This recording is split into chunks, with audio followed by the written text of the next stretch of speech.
All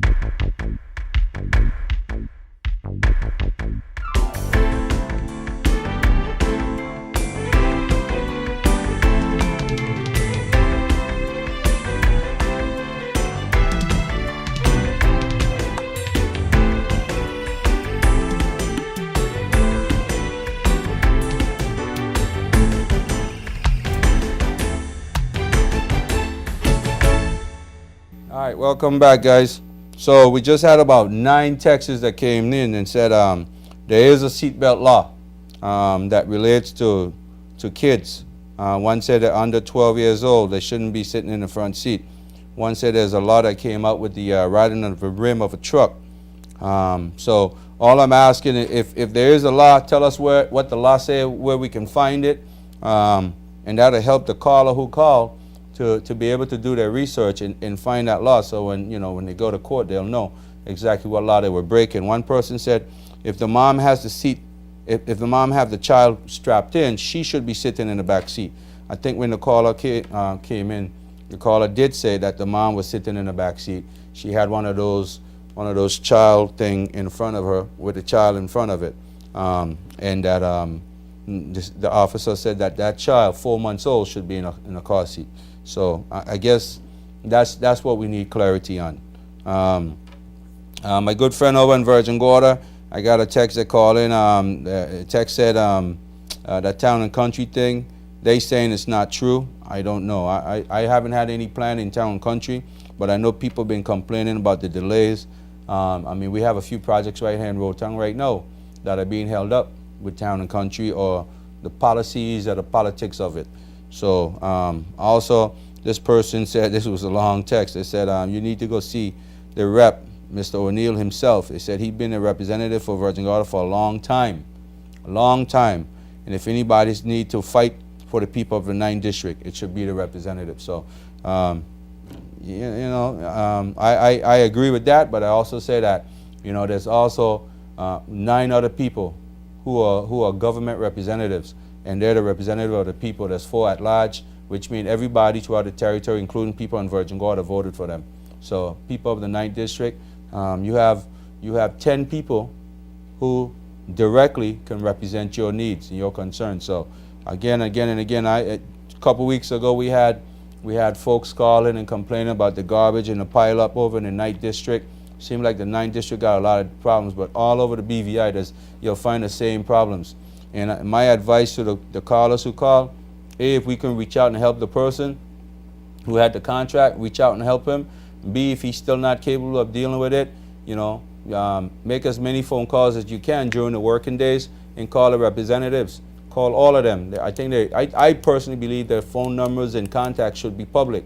I mean, I know a few of the representatives whose phone numbers in the phone book, and we should be able to get to our representative whenever we need, if we need assistance. So my best advice, my friend, if you're saying you got 300 contractors over there, or people who sent plans into Town and Country to get them approved, and you've been 11 months, 9, 10, 11 months, and no response, the democratic thing to do is to go protest. Either you call the government office nonstop and get all 300 people to call every day, or you get on Speedy and you go down and protest in front of the government building. Let government, I mean, if it's about development, jobs, creation of jobs, let government act. You gotta force their hand. If you don't force their hand, you ain't gonna go nowhere. You can't sit around and say, let's wait till the next 4 years before election time come. When election time comes, then we'll make a change. No, you should make the change now. I believe these guys want to represent the people they're representing. They came out and told us they're gonna do that. And I've seen some good things so far from what they have been doing. They came out and they started representing. If they're not representing on one corner, maybe they don't see it. Pull it up, pull them up. Another text came in and said they only been in office for 9 months. They can't fix everything in 9 months. That's what this texter said. They've been in office for 9 months. I was listening to NDP radio, and I got to throw this out there. And I heard very nice lady, a lady that I respect a lot. I think she's a brilliant lady, but I disagree with her on this point. She was the host, the person dealing with the show, and she said to a caller, well, caller, you should call your representative, and the person who was calling was speaking to their representative. and she totally missed that. That the reason why they were listening to that show is because the people on that show are the government. They're the people responsible for making the changes in this country. They're the people who are getting all the information from the overseas office and all of the United Nations and all these things. They're the people who know what's coming.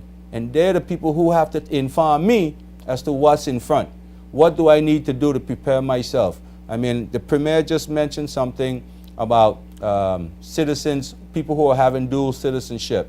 He mentioned it in the House, that there's some laws coming down from the United States government where U.S. citizens going to be required to disclose their asset, anything over $50,000. So let's get to the phone. You're on speaker line. Go ahead, please. Turn on your radio for me, please. Turn on the radio. TV. I'm sorry. No problem. Good night. Hi. How are you doing? I'm good and I'm blessed. I was listening to that young man that called before you went on the show, and he's speaking the truth. Okay. You know, he's speaking the truth. But what I want to say, right, there's a lot of family out here that, you know, it have land that tied up within the whole family, and you have to wait for everybody to do something in order for you to get your peace. I think government should get involved in it, even if you have to make all the parties pay a certain amount to get it clear up. It needs to be clear up than have people sitting on waiting years and years and years for them to get what is entitled to them. If a grandmother or a grandfather pass on and leave it to be shared up with the rest siblings, they need to share it from have other your brothers and sisters out there in rent and you didn't live in scot-free. A stop need to put to it. I understand. Family dispute, land business. It's either government could turn the land into crown land, make them pay, make that one person pay a certain amount to get their piece, and leave the rest there, turn it back in their name and just leave it there for them and let the grass grow on it till when they're ready to go under the earth. So, but at least let that person get to do what they need to do from having people out there struggling in Red Hair, in Tatola. Family members need to stop it. And good night to you, Sam. Thank you so much. Thank you so much. My only advice to that caller is that's always going to be a big problem here in the BVI. Land right now is getting to be expensive. Families are fighting, dividing. Everybody wants the lion's share. My best advice is don't sell your land. Families need to get together, create estates out of your land, build to suit, and y'all share in the revenue. Treat it like an institution. It's going to stay around for a long time. Carl, I just missed you. Just go ahead and call me back. Sorry about that. I mean, there's so much going on in this country that, you know, every day we have to sit down and really, like, look at what's happening and ask ourselves, how much can we take? But I believe, folks, if you keep trying, you're trying your best, things will come true. Jan, speak your mind. Go ahead, please. Yes, sir. Me again. All right. Yeah, this time, well, I thank you for your clarifications earlier for the caller in terms of who representing who in good look for your own representative. All of us, the whole entire district, we voted for all the large representatives. That's right. So they're our representatives and they need to represent us properly. That's right. But thanks for that anyhow. This time around, I have a different issue. And right up on top, I want to applaud the government for their efforts in rectifying some serious situations in my district. And that's relative to water and sewage, solid waste, and public works. I have seen newly, they have sent us some offices, some mobile offices, and beginning to set up our compound. But dishearteningly, Sam, I have seen one of these trailer offices placed at the site of our administration building. Let me stop you for a second. This is the same thing you called about a few weeks ago, and there was no movement. Now, since that call, you're saying you see some movement, though, right? Exactly. Okay. So the process is working. That's what I'm trying to bring out. The process is working. Is good. Okay. And I want to compliment them. But in making a response like this, we need to think it out clearly and look what we are doing. Right now, if we locate the solid waste department to the administration complex, we're taking them in there with all their garbage bins, all their maintenance stuff, and a trailer park next to the central administration unit. You have to see how this looks at.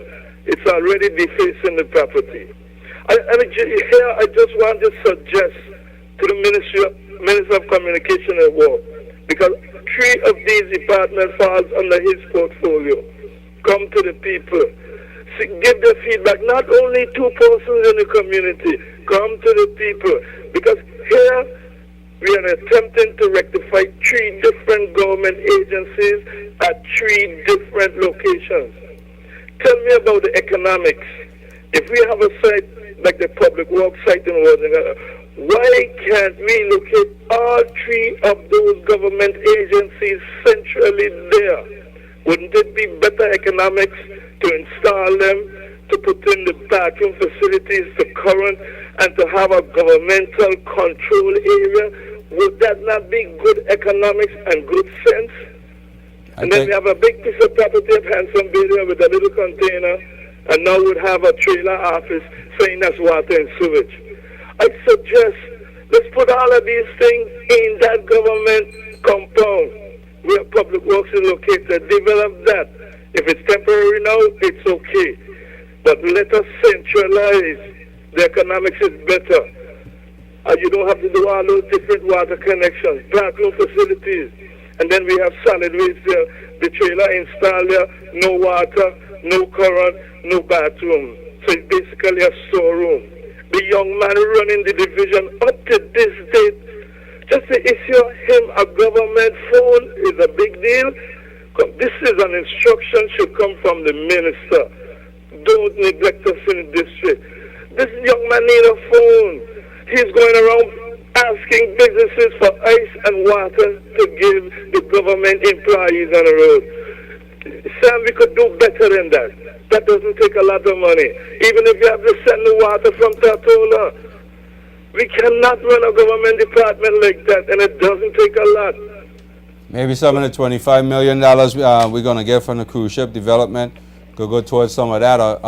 I just read in the paper that government just signed a deal for the 15-point-something million dollars. So maybe some of that money would go towards that. So I think your suggestions are good.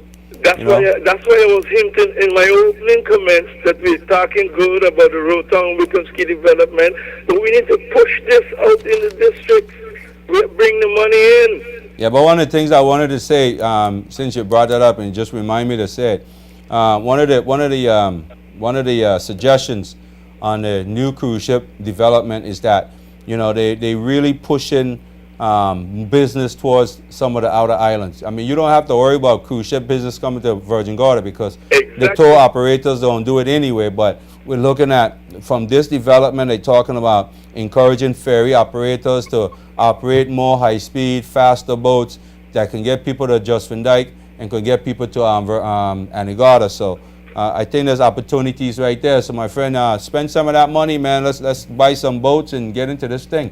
That's exactly. Even if you don't buy the boats, assist with the financing so that the small businessman could get off the ground. Absolutely. And it's not only boats here.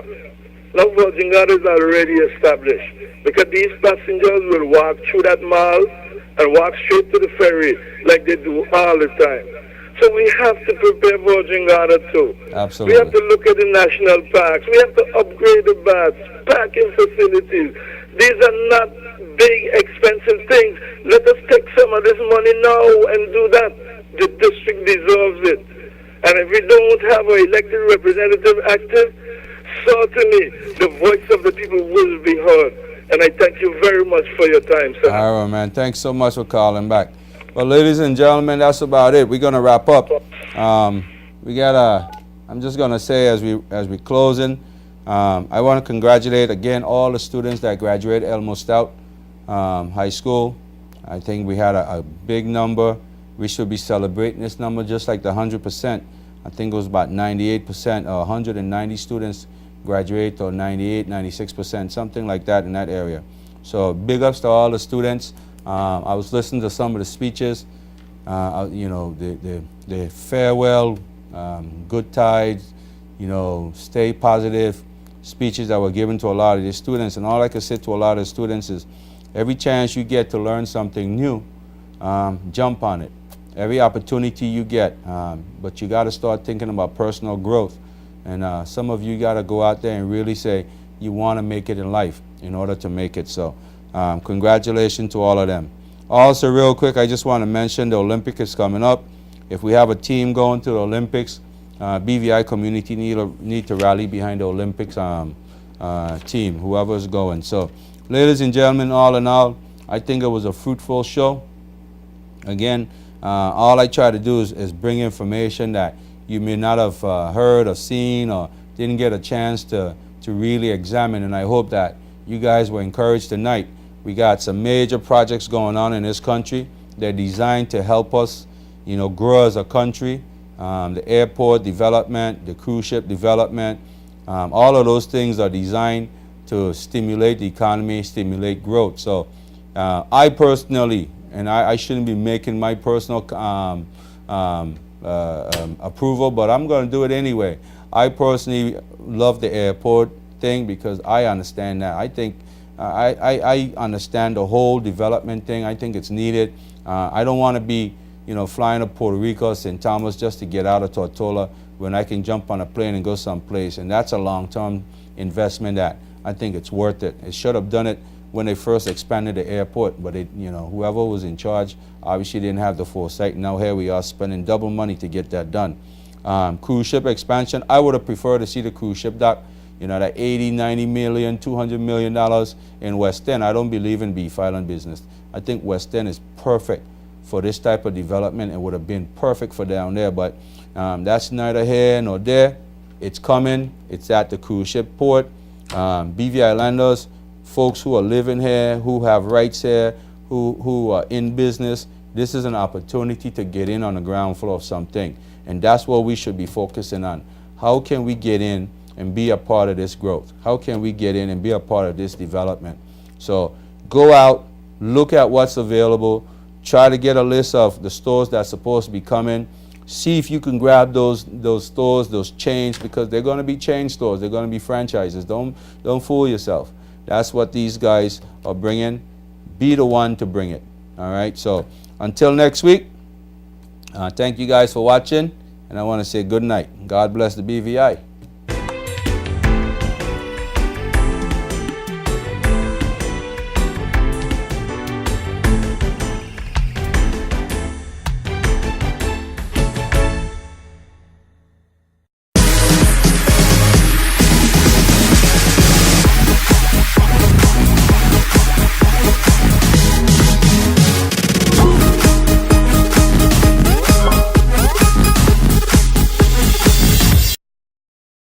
When you need total insurance coverage, Caribbean Insurers Limited is here for you. Backed by A-rated companies, Caribbean Insurers offers coverage for auto, home, marine, health and life, contractors all risk, employer's liability, and professional indemnity. Our life and health coverage is the best. Our in-house claims service beats all the competition.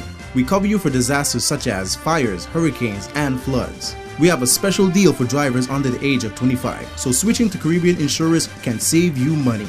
For the best claim service, fast and efficient customer service, stability, and longevity, Caribbean Insurers is a must for every household. We also compare our home insurance policies with any other policies for free. Caribbean Insurers has a wealth of insurance knowledge for almost 40 years in the insurance business and over 500 years total staff experience. Trust us to provide you with insurance when you need it. So, stop by our office today or give us a call and we'll come to you. Call 494-2728.